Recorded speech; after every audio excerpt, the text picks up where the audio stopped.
एक किसान रहता था, उसके परिवार में उसकी पत्नी और एक लड़का था। कुछ सालों बाद पत्नी की मृत्यु हो गई। उस समय लड़के की उम्र 10 साल की थी। किसान ने दूसरी शादी कर ली।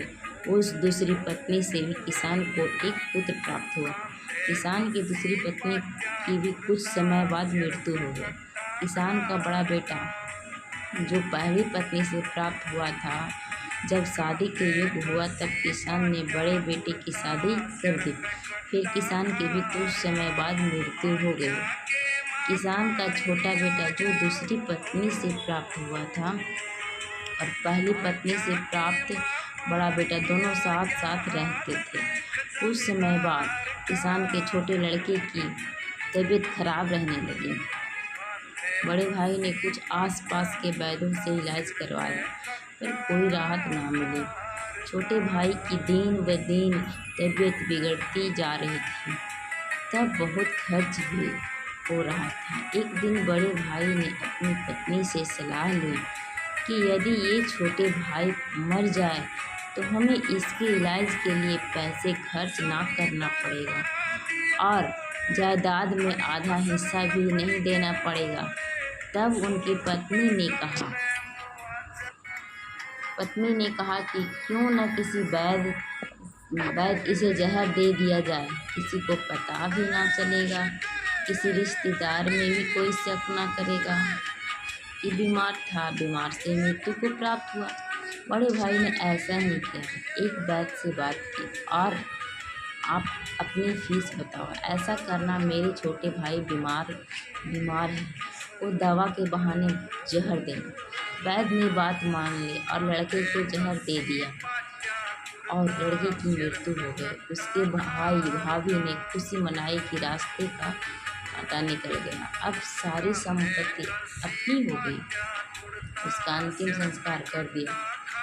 कुछ समय पश्चात उस किसान के बड़े लड़के की पत्नी को लड़का प्राप्त हुआ। उन पति पत्नी ने खूब खुशी मनाई। बड़े ही लाड़ प्यार से लड़के की परवरिश की। कुछ ही दिनों वर्षों में लड़का जवान हो गया। उन्होंने अपने लड़के को भी शादी कर दी।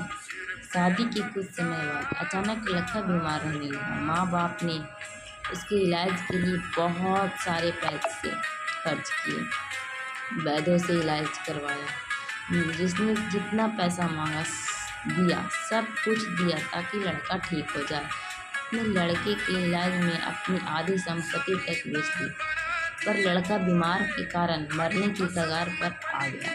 इतना शरीर ज़्यादा कमज़ोर हो गया कि अस्थिपंजर शेष रह गया। एक दिन लड़के को चारपाई पर लेटा रखा था और उसका पिता साथ में बैठा अपने पुत्र की ये दयनीय हालत देख रहा था। दुखी होकर उसकी ओर देख रहा था। तभी लड़का अपने पिता से बोला कि भाई, अपना सब हिसाब हो गया, बस अब कफन और लकड़ी का हिसाब बाकी है, उसकी तैयारी कर लो। ये सुनकर उसके पिता ने सोचा कि लड़के की दिमागी भी काम नहीं कर रहा है बीमारी के कारण, और बोला, बेटा मैं तेरा बाप हूँ, भाई नहीं। तब लड़का बोला, मैं आपका भाई हूँ जो आपने जहर खिलाकर मरवाया था। जिस संपत्ति के लिए आपने मरवाया था, मुझे अब वो मेरे इलाज के लिए आधी बिक चुकी है, आपकी शेष है, हमारा हिसाब हो गया।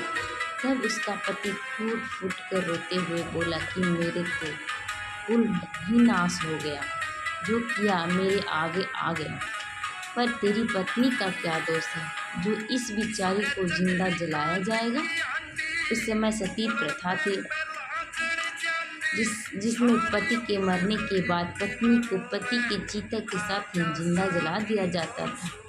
तब वो लड़का बोला कि वो वैद्य कहाँ है, इसने मुझे जहर खिलाया था। तब उसके पिता ने कहा कि आपकी मृत्यु के 3 साल बाद वो मर गया था।